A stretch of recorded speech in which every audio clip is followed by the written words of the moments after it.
Добрый день. Хочу теперь снять детальный обзор самодельной пилорамы. При создании пилорамы посмотрел много роликов в интернете. Много чего почерпнул. Ну и честно скажу, некоторые вопросы пришлось самому смотреть, как сделать, чтобы все работало. Значит, ширина была взята 57 миллиметров. Дело в том, что была 57 сантиметров, да? Потому что у нас была дорога уже. У нас раньше была самодельная пилорама от бензопилы, поэтому дорогу не нужно было делать. Катается все на подшипниках. Но вопрос крепления уже и как вы там организуете движение по дороге, это не самое главное. Я думаю, каждый будет делать из того, что у него есть. У нас был швеллер, поэтому катается по швеллеру. У кого уголок, тот будет делать из уголка. Значит, была взята профильная труба 60 на 60, стенка 3. И все было сварено из этой профильной трубы. Все полностью. Ну вот конкретно с этой стороны рама. Вот она. Здесь сделана ступенька для того, чтобы ось вращения опустить. Это даст возможность пилить бревна над станиной большей толщины. Ну вот я просто сниму по раме. Каждый сможет посмотреть. Может быть, что-то увидит. Здесь мы приделали линейку. Сейчас покажу. Вот. По линейке сниму отдельный обзор, потому что тоже отдельная тема. Ну вот, смотрите, как здесь все происходит. Вот. Сейчас по каждому узлу более подробно. Первое, самое главное, это двигатель. Сейчас сниму табличку. Двигатель 5,5 киловатт. 950 оборотов. Этого достаточно. На другом видео вы видели, как она пилит, поэтому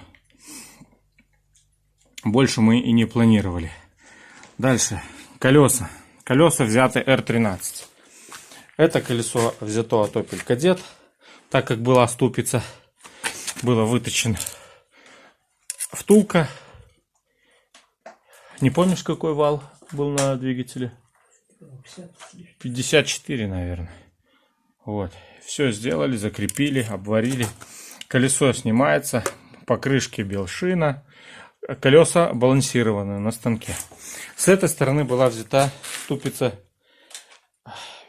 от автомобиля ВАЗ-2106. Передняя. Колесо также шестерочное. Вот. Такая же покрышка. Шина и диск тоже отбалансированные были. Вот. Следующее. При изготовлении очень важно, чтобы вот добиться более-менее вот соосности.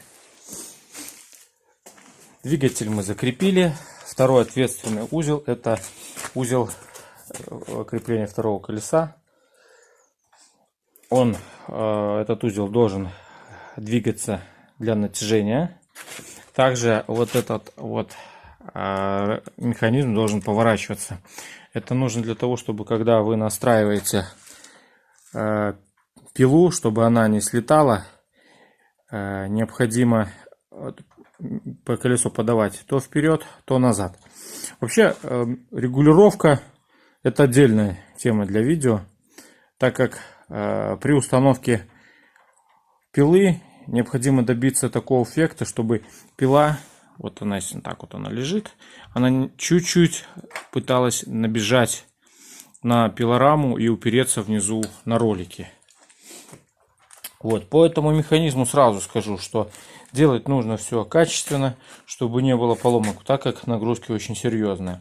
Здесь мы сделали тоже ось, вот это вот, точнее не ось, направляющая из профильной трубы. Ступица была приварена. усилено. С этой стороны усилили уголком. С этой стороны усилили уголком. Это упорный винт для регулировки. Винт мы уже меняли. Почему? Потому что с обычной резьбой винт не справлялся. С нагрузкой слизывалась резьба. Для того, чтобы закрепить очень надежно, я сделал 6 болтовых соединений. 1, 2, 3, 4, 5, 6 там же. Вот. Ось вращения тоже была усилена, ее срезала. Внутри она была завтулена втулкой 21 миллиметр. Вот. Здесь взят был винт от Денкрата. Пока он справляется. Если уже будут по нему вопросы, будем усиливать тоже винтом большего диаметра. По двум узлам понятно. Значит, механизм подъема был реализован с помощью лебедки. Вот. Держи. Сейчас мы покажем. Держи. Покрути, я покажу, сниму. Значит, как оператор крутит лебедку, пилорама поднимается вверх. Вот. Так, сейчас покажу, как опускается. движение происходит.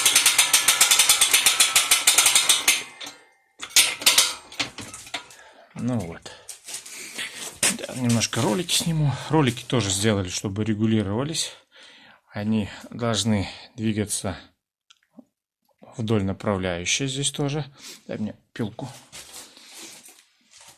Вот. Здесь ролик тоже опускается, поднимается. По роликам здесь, ну, вот так вот сделан упорный снизу и упорный в торец пилы. Но здесь мы немножко модернизируем. В процессе эксплуатации выявились некоторые недочеты. Ну вот, основное по пилораме. Ну и сразу скажу, что при изготовлении пилорамы необходимо сделать защиту. Обязательно защиту, так как у нас уже один раз пила лопнула. Вот, защита была установлена, она никуда не улетела, пила. Все остановилось, осталось на месте. Также был установлен свет. Были поставлены прожекторы с двух сторон. Включатель. Почему два? Чтобы при пилении в темное время суток не было тени слева и справа от бревна, чтобы можно было все хорошо посмотреть. Ну и если необходима регулировка какая-то, натяжка, взяли, повернули вниз, сняли, посмотрели, направили свет куда нужно. Вот. По электрике 380 стоит АП-50. Ну, в пакет его замотали, чтобы вода не попадала. Вот. Кабель еще 25 метров. В принципе, основное все. Если будут какие-то вопросы, пишите. С радостью отвечу. Все, всем до свидания.